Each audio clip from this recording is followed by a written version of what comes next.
你知道吗？人有三六九等，动物亦然。动物中有狐、黄、白、柳、灰。狐仙、黄仙、白仙、柳仙、灰仙，这几类动物有善于导引吐纳拜乐者，在每类中也只有少数的才修炼道术。修炼即是锻炼精神，使心念集中，万法不出一个定字。尤其在不时冬眠的状态下，更接近人类的入定，如同修炼。这些动物很有灵气，会附体，劝人莫打、莫杀、莫吃，救之、喂之、放之，不要捉弄、招惹他们，要不然很可能死都不知咋死的。切记，蛇类众生，其中柳仙指修炼者。白蛇传中白蛇青蛇即属柳仙。所谓柳仙，唯修定力，不持戒律也，所以贪爱不除，于是演绎一段情愿。凡柳仙往往是嗔心未除的修道者，堕落在畜生道使然。此等众生因能回忆前世为人时修道，所以时时想与人结缘，此民间巫婆灵媒能量来源也。在动物中，蛇、乌龟、甲鱼、狐狸、黄鼠狼、螃蟹、鳝鱼、刺猬等都是十分具有灵性之物，尤其是蛇，灵性和法力最强。在道家经典《太上感应篇》中讲，无故杀龟打蛇，是上天都不能庇护的，伤害他们的罪过极大，而他们的报复之心也极强，有时甚至追杀造事者几代。除上面的例子外，再举个中国80年代的例子，某人在盖房挖地基之时，突然挖出一窝蛇来，其只是干活民工将蛇打死，但是其中一条白蛇逃走。此后不到1个月，他家中唯一的孩子8岁女儿突然痴呆，他走遍医院治疗也枉效。后经人指点，找到某个大仙，其实是狐仙。大仙告知，乃是那只白蛇作怪，而且这个白蛇乃为蛇王，你伤害了他的子孙，他就伤害你的孩子，让你也痛苦一生。而且这个白蛇法力高强，连这个狐仙也不敢得罪。厨师杀戮甲鱼，遭报复。有个饭店的厨师跟我说，他来之前曾在某甲鱼馆工作，一次他亲眼看见主刀之大厨在杀一只甲鱼时突然倒地而亡。其实甲鱼的灵性甚大，当主刀之厨师杀戮过多时，自己之福禄被慢慢消掉，恰巧又遇到法力大之甲鱼借机来报复，因此才导致悲剧发生。如蛇、狐等这些灵物，轻易不要招惹他们。他们有些均是修炼了数千年甚至更长时间，有些寿命极长。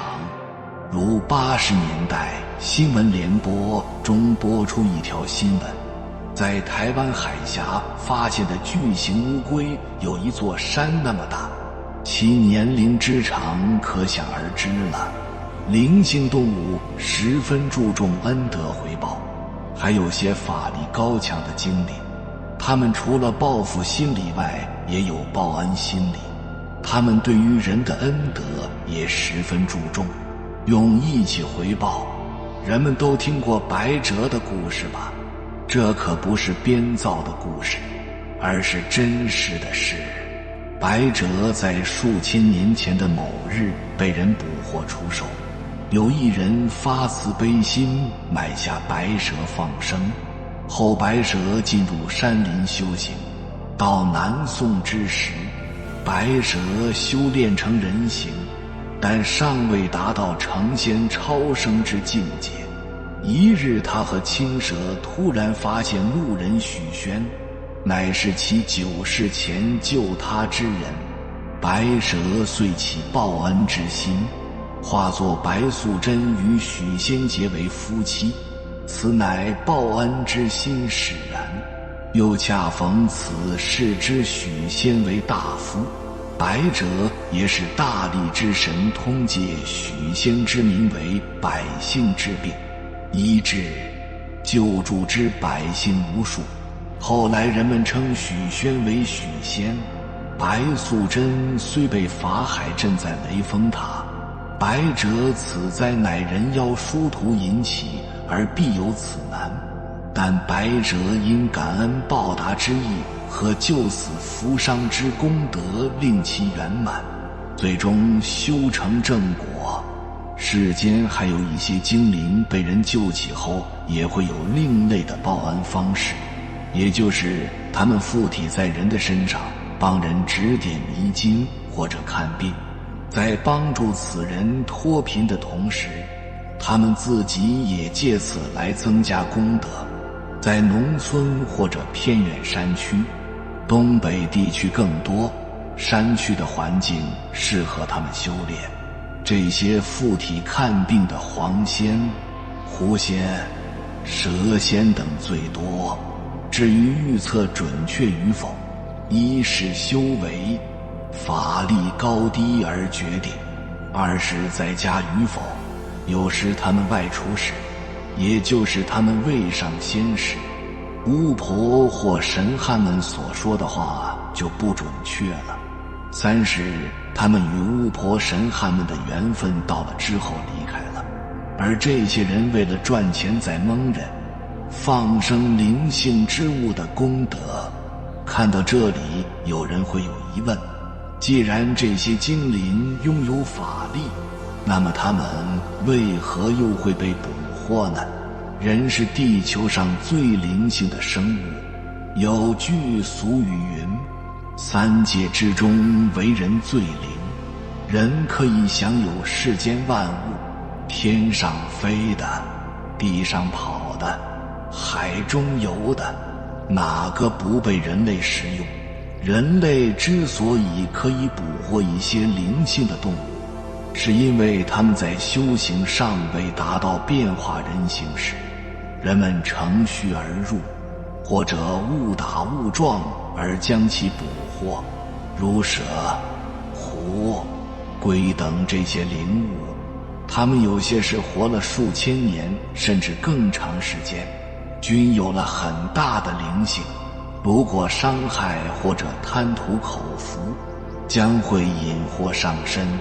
有缘人，以上所谈，希望人们在遇到灵性之物，切勿伤害他们或者贪图口福之想，而使自己招来无穷之烦恼和灾祸。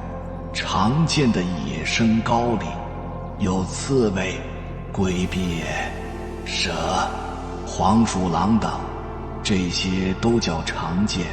除了龟鳖的价格稍高，其他的并不太高，所以也希望同修之人看到这个影片后，也能积极发心，举手之劳，救他性命。古来许多的笔记小说里，大量记载了动物报恩的事迹，狐、黄、猫、狗、野兽都有，其中以狐为代表。下面以狐为主，讲述放生此类生命的功德。诚然，在所有生命里，除了人类，灵性最接近太极拳的就是狐狸了。此来源于太古以来的阴阳分化，故而狐狸这种生命之气，具有仙根道种，尤其祖辈有得道成仙或者增建大功德的狐仙家族，旗下的子孙狐更是灵异非常。大抵狐仙修道与人类之异同，乃是这样：狐易修而难正，因狐气杂而人气纯；人难修而易成，因人心乱而狐心一。其修炼法门大抵与人一样，修佛或是修道，以修道者居多，修道而得人身，辛苦100-200年，故化人形后，乃参究禅道，以七粉碎虚空，正悟本来也。我等既得人身，复闻正法，当勤精进，勿使自身反不如狐也。放生悟命的功德，利于修道。关于放生，乃历代祖师共同推崇。吕祖说，他要死时你救他，你若死10天救你。如果说世时幽冥的功德可以得到冥冥中精神得以升华的福报，那么放生悟命的功德则可以得到现实中身体物质层面的提升，所以利于修道，利于实现不老不病不死的仙境。所以诸种经咒仪轨都很丰富，大家可以随自己因缘去研究决定。这其中我接触了很多的修行佛道的僧道居士，发现了一个非常大的困惑。我想包括本人在内的大部分积极修行正法的修道者，或许都有此点疑惑，那就是我们辛苦费金钱物力所放的高龄生命，会不会在我们走后一时贪吃或者被人类强行掳走偷猎而杀害呢？因此我对于放生的终极发心做过总结，那就是放生就是要救命，这是最简洁的道。那么对于此点我们怎么办呢？我们的慈悲心要如何才能彻底地落实到实处呢？最近的放生行动中，放生最多的就是野生龟鳖、水族、龙族众生。那么首先呢，对于放生环境的选择，要大的江河湖海，要活水，要人迹少的地方，这些基本的事项我们都要仔细去做。像每年6月初1，对于北方人来说，这一天是老天爷的生日。这个老天爷也许并不等同于玉皇大帝，也许就是我们炎黄子孙心里的苍天大老爷。每年这个时候，按照民间传统，早5更老人们都起来了，圆桌子或者八仙桌搭上红布，摆上贡品，老人就带着子孙转着圈的跪拜叩头，虔诚之状无与伦比。这是老百姓对上苍的朴素信仰，支撑着中华民族的几千年。关于放生，我还有一些建议要说。不要为了你们所谓的功德而去放生。有些人放生呢，他是为了去拯救生命，或者是解救生命，那认为他们因此可以得到解脱。那有一些人放生呢，他就是想和天道去做交易，利用放生去做一些功德。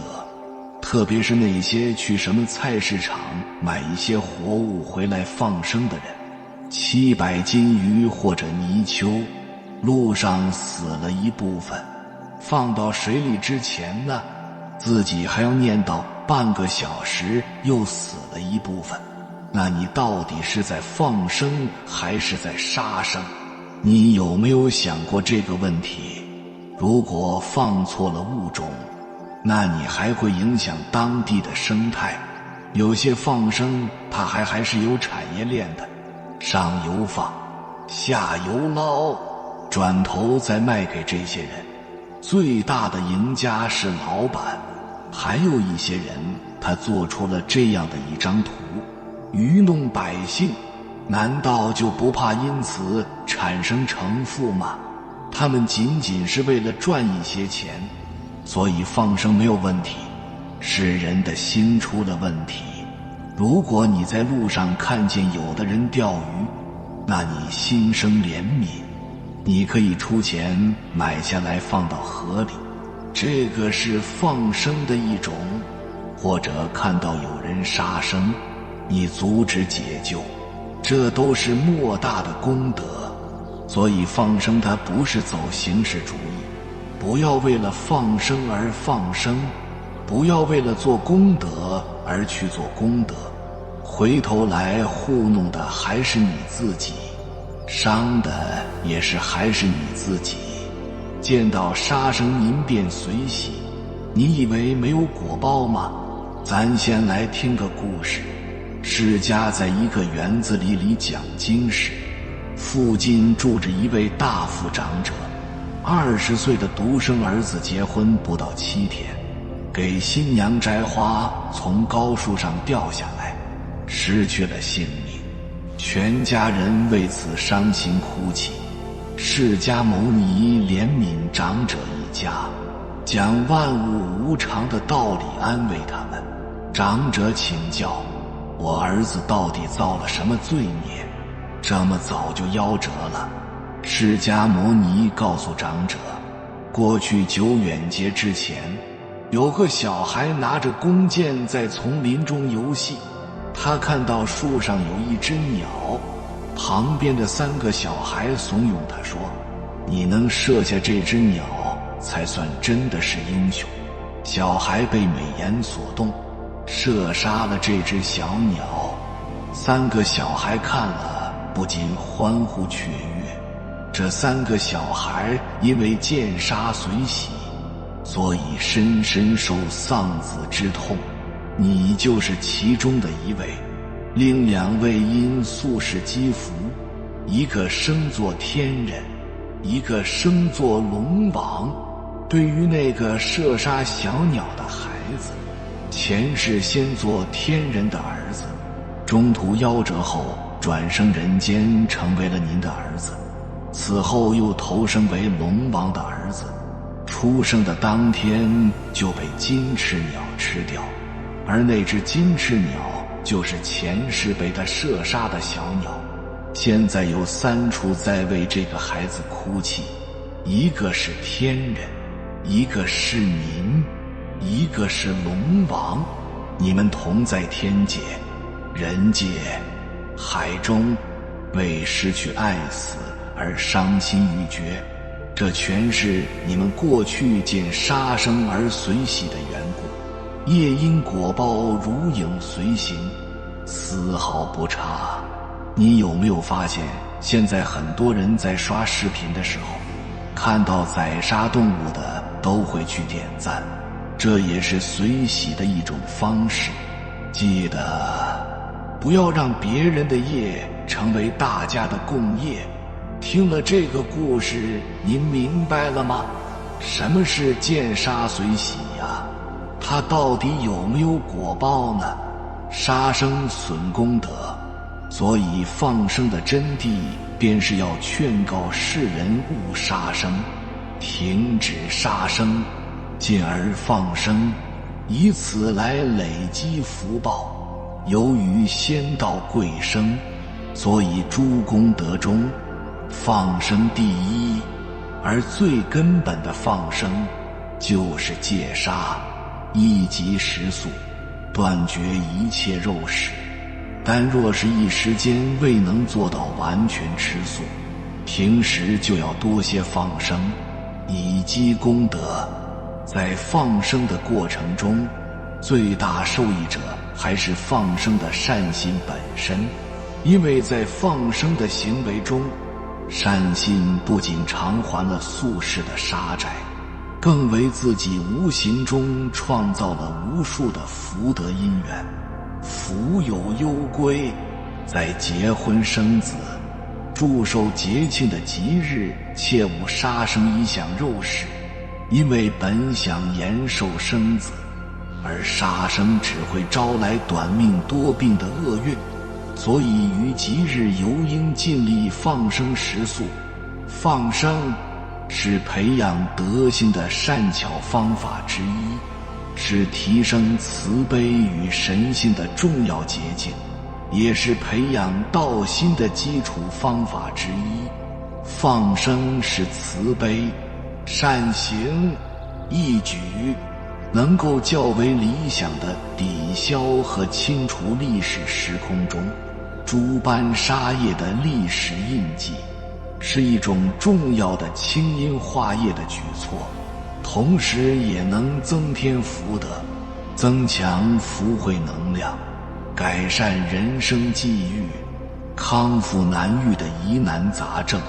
凡是具备一定能力者，都应当尽心施为，用善行清阴化业，增添福德。放生的目的是为了救生，以慈悲心和善行去救助其他众生，并使之重新获得生机，乃至孩其自由，让他们在相对良好和安全的环境中完成其生命的正常过程。所以放生应当遵守一些基本的准则和要求进行。放生不能以个人的私心欲念为指导进行，而应当真正树立舍己为他的慈悲心，不可以走过场，随大流，形式化。因此放生前应当施行一定合理的方法，确保所要放生物命的健康，同时要设身处地地考虑放生后它们生存的环境，寻找和确定良好的放生地点，确保救生的一举能够成功有效。有很多善心赶在初一、15等一些固定的日子，大肆买放生灵，被一些别有用心的商贩钻了空子，不但专门捕来动物，希望在这些天里卖个好价钱，更加大了动物的死亡率。这种行为本来就是杀生的一部分，所以道教不提倡盲目的大肆放生。放生的本意是将被捕捉的动物放回到其本来生存的大自然中。放生之后要确保动物能够生存，否则放生就成了放肆。表面上看似善举，其实却赔了自己的功德。道教劝善经典《太上感应篇》云：太上曰，祸福无门，为人自照，善恶之报，如影随形。这句话的意思是，祸福没有自己的门路，只有人自己可以招来。善和恶的报应，就像人的影子跟随自己的身体一样，绝不分离。太上感应篇中就详细地介绍了伤害动物的种种恶行，如射飞逐走、发者惊妻、填穴覆巢、伤胎破卵、败人苗家、无故剪财、非礼烹宰、决水放火、用药杀树、春月燎猎、无故杀龟打蛇等，并把这些恶的后果展示给人们。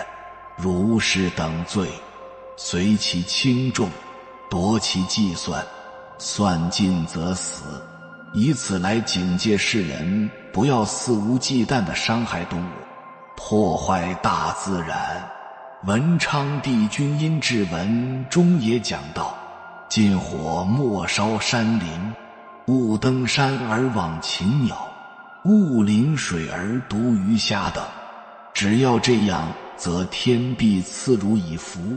道教认为，一切寒食，乃至畜生、果木、食者，皆有道性。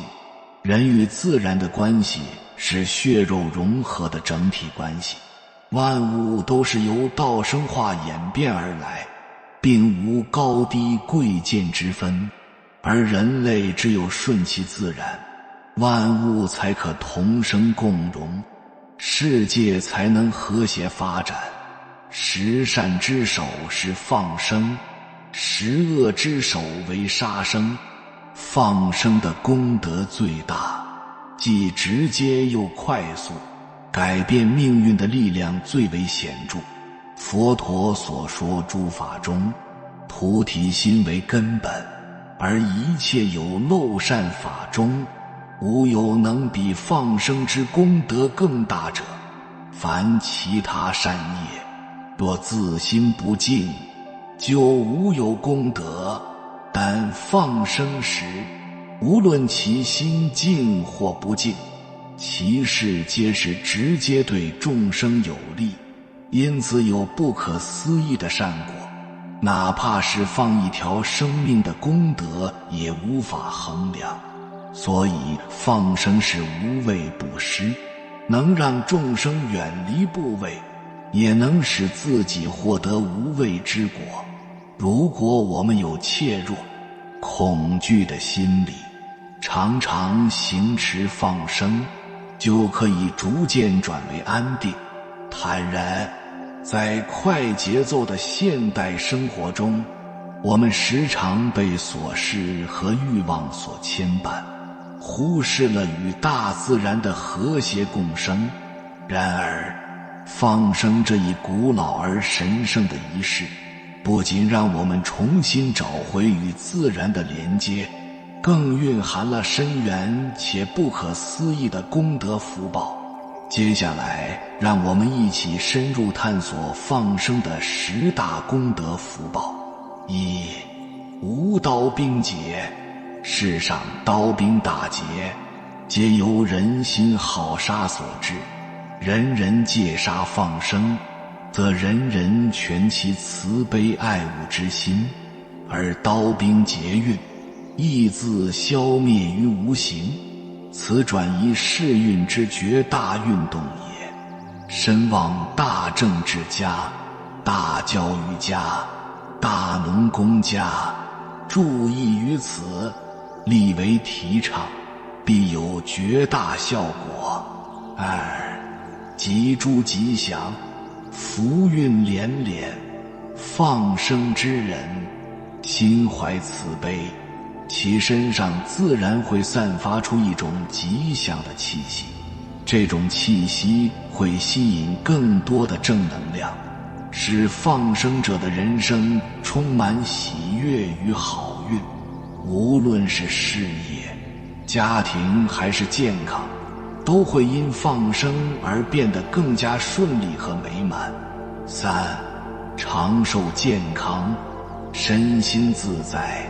佛经云，戒杀放生之人，得2种福报，一者长寿，二者多福多寿无病。这是因为放生不仅拯救了动物的生命，也净化了放生者的心灵。当心灵得到净化，身体自然会变得更加健康，寿命也会因此延长。4. 多子宜男，家庭幸福。放生者心怀天地好生之心，因此往往能够获得多子宜男的福报。这不仅是对家庭的祝福，更是对后代子孙的期望与寄托。一个充满爱与慈悲的家庭，必定能够培养出优秀且善良的后代。5. 诸佛欢喜，加持护佑。在佛教中，一切生物都被视为佛的子民。因此，当我们选择放生时，其实就是在拯救佛的子民。诸佛会因我们的善举而感到欢喜，并为我们提供加持与护佑，让我们在修行道路上更加顺利和坚定。6. 物类感恩，善缘广结。被救的生物在临死的活之后，都会心怀感恩之心。这种感恩之情会转化为一种善缘，让我们在未来的日子里得到更多的福报。同时，这种善缘也会让我们在人际交往中更加顺利和融洽。7. 无诸灾难，平安顺遂。慈悲之人，福德日增。当我们选择放生时，便是在积累自己的福德。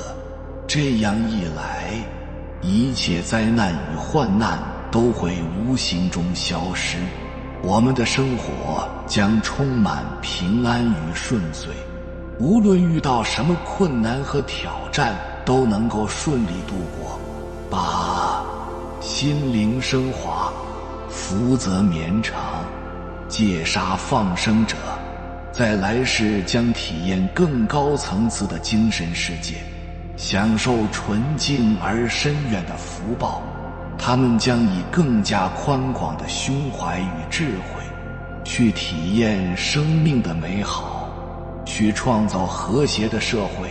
这种福报不仅限于个人，更将影响到他们的家庭、社区乃至整个世界，带来无尽的正面能量与积极影响。9. 化解人生危机，净化心灵。在人生极危险的时代里，我们面临着各种诱惑与烦恼，然而我们坚持放生，报众生之恩，便能化解一切恶业与危机。放生能够让我们的心灵得到净化与升华，让我们在面对诱惑与烦恼时更加坚定与从容。10. 生生不息的善缘与和谐共生。动物由低级向高级进化的状态，与人类由野蛮向文明进化的阶级相符合。当我们选择放生时，便是在为这个世界注入生生不息的善缘。这种善缘会让我们与动物、与大自然和谐相处，共同创造一个美好且充满爱的世界。让我们从现在开始行动起来吧，选择放生，选择慈悲与和平，让我们用自己的双手去拯救更多的生命，去积累更多的功德福报吧。愿我们的世界因放生而变得更加美好与和谐。有缘人，感谢你看到最后。如果今天的影片对你有所帮助，请按个赞给我响应，回复一句如法放生。愿你心怀慈悲，广积福德，福慧具足，身心安乐。还没有订阅频道的，请点击右侧的订阅按钮，与我们建立更深的连接。随缘加入会员，与同频之人共修福报，随喜转发，传播善知识，功德无量。